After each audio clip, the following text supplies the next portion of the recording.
collaboration with the Cyprus Mail. This is the Cyprus News Digest with Rosie Charalambous.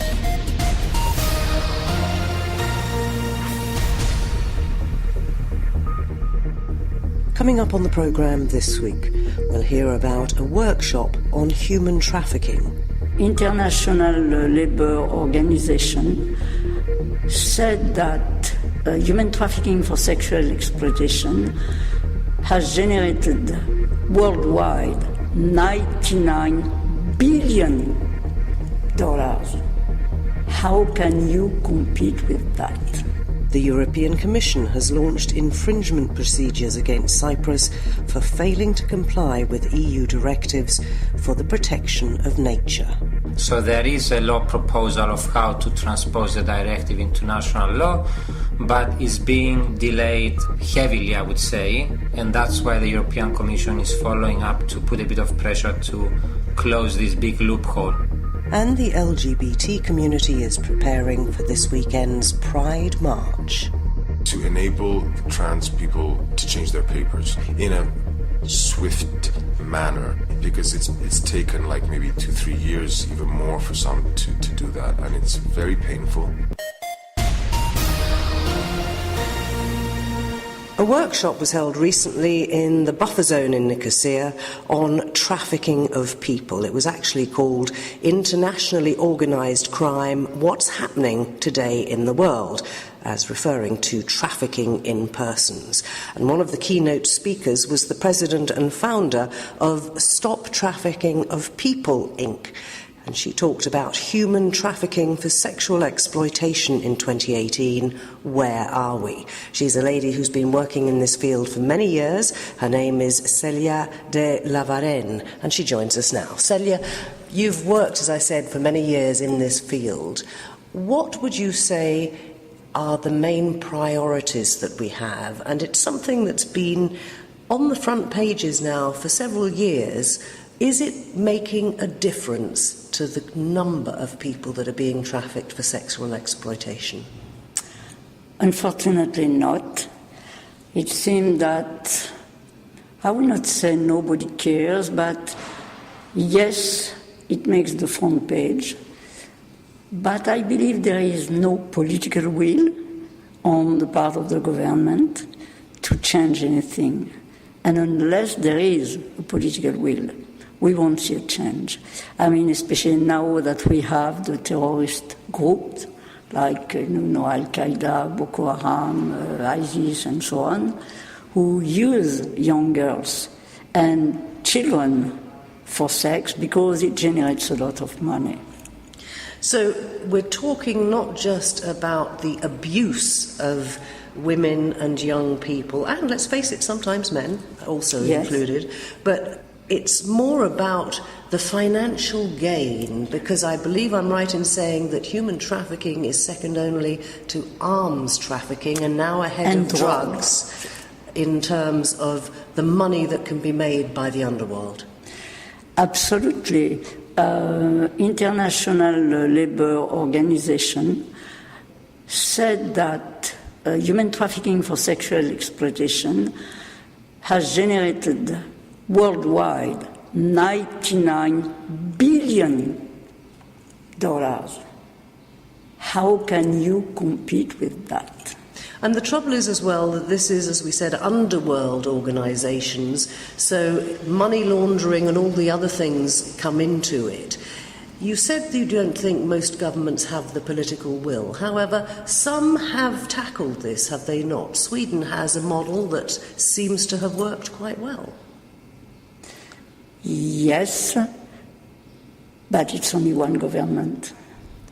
But why aren't we sharing this best practice? Probably because you have a lot of politicians, maybe not a lot, but some, who get money out of it. So they themselves are involved?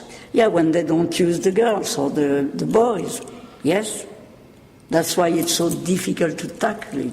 What is the answer then? How do you go about tackling it? Because you've seen this in many different countries and cultures, and while the basics are probably pretty similar, there are presumably cultural differences that can be exploited to try and get across the message that this is wrong. I would say when it comes to organized crime, because as you know, it goes with organized crime, we don't have the will, because that would be easier than to fight terrorism. That seemed to be so complicated for a lot of government, right? So we don't fight organized crime. Then we don't fight really terrorism. So how do you think that we can make a stop? We can't. I mean, we can disrupt or disturb the work of the traffickers like we did in Liberia, in Bosnia, but that's all we can do. So there isn't really an answer. This is going to continue? Yes. That must make somebody who's spent so many years working against it very downhearted, dare I say even sometimes depressed.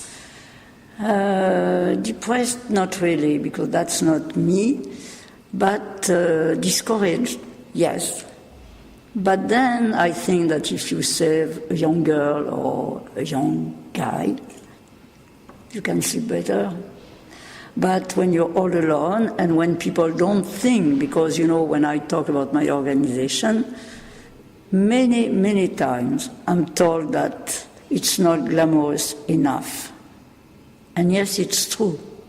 It has nothing to do with glamour, but it has to do with destruction of a human being, torture, rape, drug. It's terrible. But sometimes I think I might be the only one to think that. No, I don't think you are, but I think, like you, so many people who have lost heart a little bit about the lack of action in combating this phenomenon. Can I just finally ask you your thoughts about the workshop that took place here in Cyprus? What were the main concerns of the people when it came to discussion? I don't know really, because first of all I saw that there were too many women and not enough men. And I think that it's a problem for the men. They should be here too. They should be concerned, right? And I was a little disappointed because most of the women, and I think I'm right, they were like trying to say, or saying actually, that, you know, we should not focus only on human trafficking for sexual exploitation, but maybe also focus on forced labor and, you know, all those other trafficking, which is true. But as I said, you have to focus on one thing, because if you want to do everything, you do nothing. But I know that we have so many, like, traffic of organs, you know, a lot of traffic, migrants. But how can you do? So you reckon that we should prioritise and set our sights on changing one thing at a time? Yes, I believe so, yes. It's probably sound advice from Celia de Lavarenne, who is the president and founder of Stop Trafficking of People, who was talking about human trafficking for sexual exploitation in 2018 and asking, where are we? Sounds to me as if we're pretty much where we were probably 10 years ago. But you can look her up and check out the Stop Trafficking of People website. And if you've got thoughts on this, you can always email me at cyprusnewsdigest@gmail.com. Keep up to date with events in Cyprus and around the world with the Cyprus News Digest.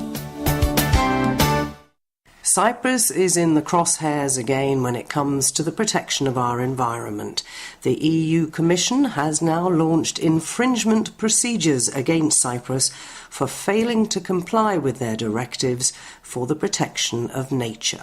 Joining us to discuss this issue from Terra Cypria, we have Vasiliki Anastasi, and from BirdLife Cyprus, Tassos Shalis. Let's start with you, if we may, Vasiliki. Tell us a little bit about why this infringement procedure has been launched, because it's something that I think you environmental people have been expecting, because we had a lot of notice to do what we haven't done. Yeah. So, of course, as environmental NGOs, our role is always to be observing what our government is doing and following up on whether European directives are being implemented. So, as you said, we've been doing that. We've been the watchdogs of nature, let's say, and the implementation of the directives. And we've been saying that for many years, that our government does not follow exactly the European directives as it should. And it's always very positive when we hear back from the EU Commission and hearing words that justified what we've been saying all along, so that we don't become the NGOs that are shouting about something and they're not being heard. It's actually, this infringement procedure comes as a justification for what we've been saying all along. Tazos, if I come to you, what does the infringement procedure actually mean? Are we going to start paying fines? Are we going to be taken to the European Court? What happens next? There is a few stages in an infringement procedure. Regarding the particular 2 points that the European Commission has asked the Cypriot government to do, the transposition of the environmental impact assessment, they basically send a reasoned opinion, which is the last stage that the Commission gives to a member state before it's sent to court. And basically they are asking us, you are supposed to transpose this directive a year ago, and for a year you've been stalling, and why you haven't essentially transposed into national legislation. So it's the last stage before we're sent to court. And now they are expecting within 2 months the Cypriot government to reply back to give justification and what it's intending to do. And you've been talking to government officials. What is it intending to do, if anything? In fact, we haven't talked to governments about this issue. We know, though, that the EIA is being discussed in the Cyprus Parliament since last year. So there is a law proposal of how to transpose the directive into national law, but is being delayed heavily, I would say. And that's why the European Commission is following up to put a bit of pressure to close this big loophole. Because having a stronger environmental impact assessment, national legislation, will improve a lot of the issues we have currently in Cyprus, which is inadequate protection assessment of a lot of projects that we've been seeing in the last couple of months even. Why is it being delayed so much in Parliament? They have an Environment Committee. There are a couple of MPs who are very concerned about the environment. So where is this delay coming from?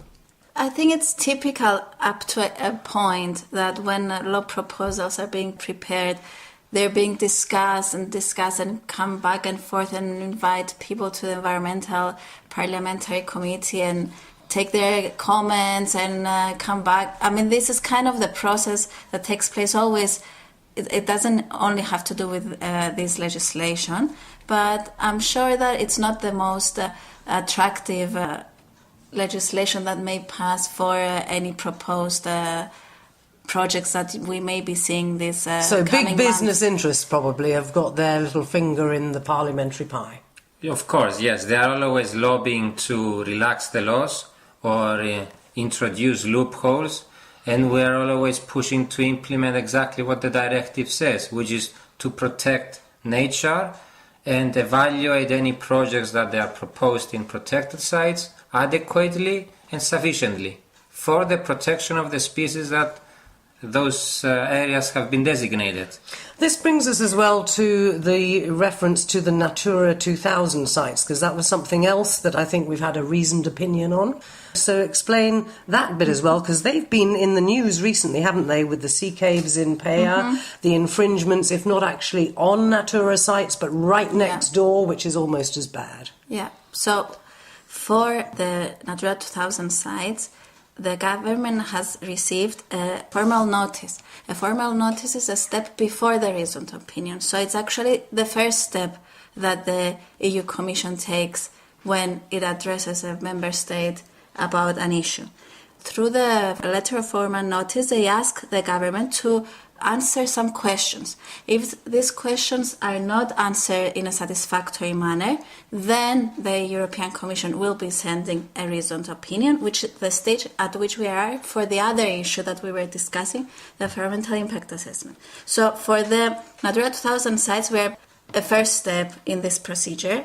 And what the EU Commission is asking basically is that the way that the government right now proceeds with assessing any projects that may have an effect on a Natura 2000 site, and that, as you said, of course, doesn't mean are inside the Natura 2000 site, but in any way they affect it, they have to be assessed properly through a procedure called the appropriate assessment. Okay, but this is all, in a sense, two sides of the same coin, because it's the environmental impact that we're talking about again on the Natura 2000 sites. Yeah. So let's assume that, knowing the way the government works here, this is going to go to the court, certainly about the environmental assessment situation. What can you guys do as NGOs? Because so many things have happened that are fait accompli. They've already done the damage to the environment. I'm sure you'll agree that once it's damaged, it's virtually impossible to put it back status quo ante. So what's next to try and preserve not just the Natura sites, but to make sure that the environment of the island in general is not given over willy-nilly to the interests of big business? As BirdLife Cyprus, this is our number one campaign. Apart from lobbying politicians, it's empowering people at the end of the day. Getting the message across to the general public that whatever is happening to the environment is having an effect on our day-to-day life and to the future generations. So we are doing a lot of actions regarding that in terms of making people aware and appreciating nature. Because at the end of the day, if we don't appreciate nature and the benefits that it has, because it's been costed that there's a lot more benefits coming out of protecting Natura 2000s rather than just building over them. If we get that across to the general public, then we will have a more unified voice against such big projects that they keep popping up in areas that they shouldn't be there. But you've still got to get over this problem of the speed with which MPs and the government seem to operate. I mean, snails come to mind. This is urgent, isn't it? It is very pressing. It's a very pressing matter, and it's very urgent also because we're seeing projects spur everywhere, one after the other. I think we're at this stage that after the economic crisis, we will be expecting more and more of this kind of projects coming up. As Terra Cypria, we have our policy focus, which is what we've been discussing so far, following up with what's going on, what's being discussed, what's being agreed, and all that. The other part is making sure that people know that this is going on, because up to one extent, it's people's pressure often that speeds things up. As we've seen being done with Beja, where we've been looking at those buildings, and suddenly when a photo comes out in the social media, everybody's talking about it, and suddenly the parliament is talking about it. But it's already been done. Yeah. And that's back to the fait accompli. Let me ask you one last question, Tassos, and that is that public pressure is one thing, but Vasiliki mentioned the recession and the fact that the government has really pinned its hopes during its first term anyway on the economic recovery. Do you think that the public in Cyprus is ready to, if you like, slow down some of these buildings and the other things that the government keeps saying, this is going to bring jobs, this is going to bring wealth, this is going to bring blah, blah. Are they prepared and are they recognising, do you think, that the environment, if it's gone, well, the economic slump that follows in a few years' time will be horrendous? Do they see the difference? No, for sure we haven't reached that stage yet. I have to be realistic, we are quite far behind the average Cypriot citizen, realizing that there's a lot more to lose from losing a protected site and the environment than creating short-term income and profit for big developers. Because this is what we're talking about at the end, is big developers going in protected sites, making more money for them, and at the same time destroying the environment that should be shared across the society. Well, that pretty well sums it up. We've been talking to Tassos Chalis of BirdLife Cyprus and Vasiliki Anastasi from Terra Cypria about the fact that the European Commission takes it very seriously, has launched infringement procedures against Cyprus about the environmental impact assessments, or rather lack of them, and also the designation of protected areas, and particularly the protection of Natura 2000 sites. In collaboration with the Cyprus Mail, this is the Cyprus News Digest with Rosie Charalambous. Well, we're in Pride Week, and on Sunday, the annual Pride March is going to take place. As usual, people will be gathering at the Municipal Park in Nicosia. Joining us to tell us how the movement is progressing in Cyprus is the president of the LGBT movement, Nicholas Trifon. Nicholas, tell me first of all, this has spread, hasn't it? I remember the first march, which was huge. And I have to say that in the subsequent years, it seems to have got a little bit smaller, as if people think that they've made their point and they've supported you. How are you going to get those people back to make it as big as it was at the beginning? The first march was actually a very emotional moment for a lot of people, even more so outside the LGBT community, actually, which was most of the people that actually came to the march in support of the LGBT community.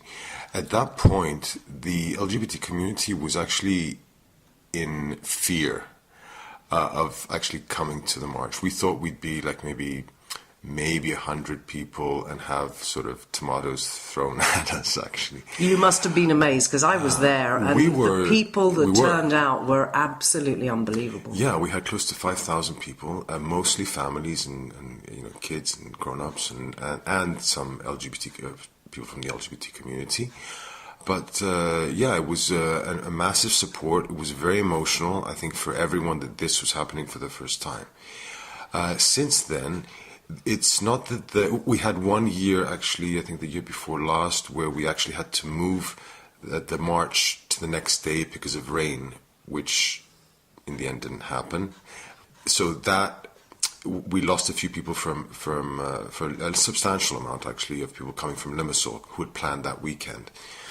But I should say that more and more people from the LGBT community are coming to Pride every year. It is growing. And, I think definitely for the people that sort of don't question these things and sort of take these things as how things should be, maybe especially from the non-LGBT community, maybe they feel they've supported, they've come, and, maybe it's not that easy for them every year. I'm not sure, but I'm not disappointed with the numbers, really, the yearly numbers. It's still several thousand, It's still several thousand, and we're gaining support, definitely, even from private companies and public sector and whatnot. We have a lot more sponsors this year for the Pride March. So I think it's also, with everything in Cyprus, I think, it's sort of slowly and, in time. And people do need to... I think education as a fact in everything we do, in sort of explaining to people what these different problems are or issues within the community, as well as other problems we have in our Cyprus community in general.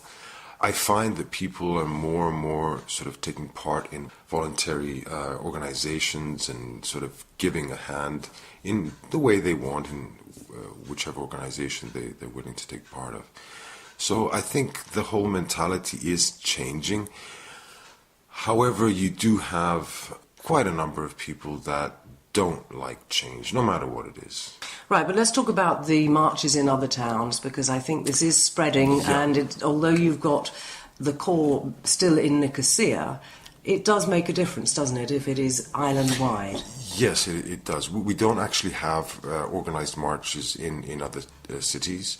At the moment, what we've been trying to sort of do is create teams in each city, which needs to come from volunteers from the city itself in order for them to sort of establish a group where they can meet.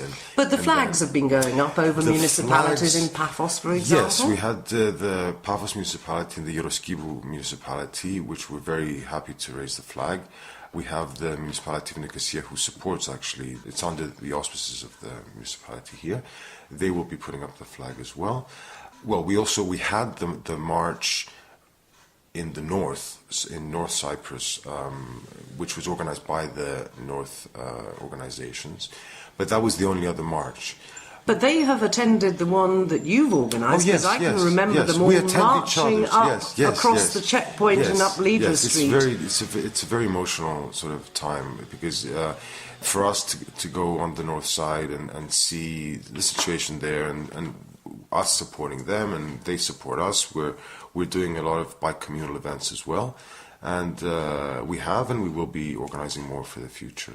Right. The one criticism I often hear, and I have to say I agree with it, is that when you all gather in the municipal park before the march, far too much time is spent allowing politicians to jump on your bandwagon and bore the public silly with their speeches. Why don't you cut that out? Well, I'm happy to tell you that we are cutting that out.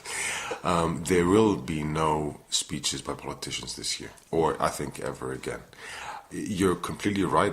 We don't think it should be used for them to campaign, but we do really appreciate the support. Most of the parties have been giving us the support they have been giving us. But they can do that just by marching. Yes, of course they can do that by marching. The only possible politician that may speak is the President of the Republic. If he had promised to come, we hope he will. He may not be able to. If he can't, the Speaker of the House will, but that's about it. And even at that point, we've given them 5 minutes, no more. The rest of the speakers will be Alekos Modinos, who was the one who started the whole, who won the court case in the 70s against the government when being gay was prosecuted. You were prosecuted. And then we have myself and the Vice President, Monica Panagi, and 2-3 other people from the other groups within the organization. So it's the youth group, the women's group, the trans group. And from the trans group, which is the most sort of important for us to get across, we're going to have one of the trans members speak on behalf of the trans group. All right, that's a lot to do with the legislation that you're trying to get through Parliament, I think, about gender identity. Just very quickly, will you explain that? We're pushing this bill, which basically, to cut the long story short, is to enable the trans people to change their papers in a swift manner. Because it's taken like maybe 2-3 years, even more for some to do that, and it's very painful. So we're trying to sort of educate the community that, you know, these are things that most of us take for granted, like going to the bank, going to the teller and showing your ID, and there's no question about it. These people go through scrutiny every day. They get judged, they get bullied in comical ways or whatnot by people who just don't have the sensitivities or understand the issues that these people are coming from. So this has nothing to do with sexual orientation. We're not talking about we're talking about the legal identity. So we're talking about changing their papers. This is the most important. And that's one step for them being closer to equal rights, which most of us enjoy. Take for granted. So, for people who want to join the Pride March, where should they be and when? And we should add, you've also got an event, I think, taking place on the Saturday, tomorrow. Yes. The weekend comprises of a dog adoption day, which is in the Nicosia Municipal Gardens behind the Parliament, and that starts at 11. Then in the evening, at night, I should say starting at 10 o'clock, we have the pre-Pride official party called Gender Sucks, and that's at Coronet Cabaret, which is a 70s discotheque, which is very much hasn't changed its decor since then. So it's quite an interesting space to have fun in. And whereabouts is that? That's opposite the Nicosia post office, opposite Plati Eleftherias, Eleftheria Square. And then Sunday we have the march. Basically, people will start gathering in the park around 3. There's kids' activities. We have the speeches starting around 5:30, and then the march after that. We have a surprise visit from Eleni Foureira, who, as you maybe know, sang at Eurovision for Cyprus. So she's coming to support the march and hopefully walk with us. And yeah, and we finish around 10:30. So it's Because there's a party afterwards as well. well, in the park, yes. We return after the march, and then there's a program in the park until 10:30. We're going to do a few of the speeches and the march to sort of remind people of the struggle that the community has gone through the years globally, on a global level. But we mustn't forget also that we must celebrate, all of us must celebrate who we are and enjoy who we are on a daily basis and not judge each other. That's Nicholas Trifon, who is the president of the LGBT community in Cyprus, and they'll be at the municipal park on Saturday for the Dog Adoption Day, and then again on Sunday for the Pride March.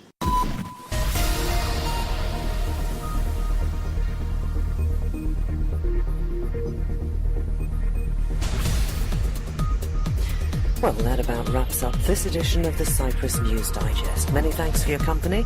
Hope you'll join me next week. Till we meet again, take care and God bless. Bye-bye now.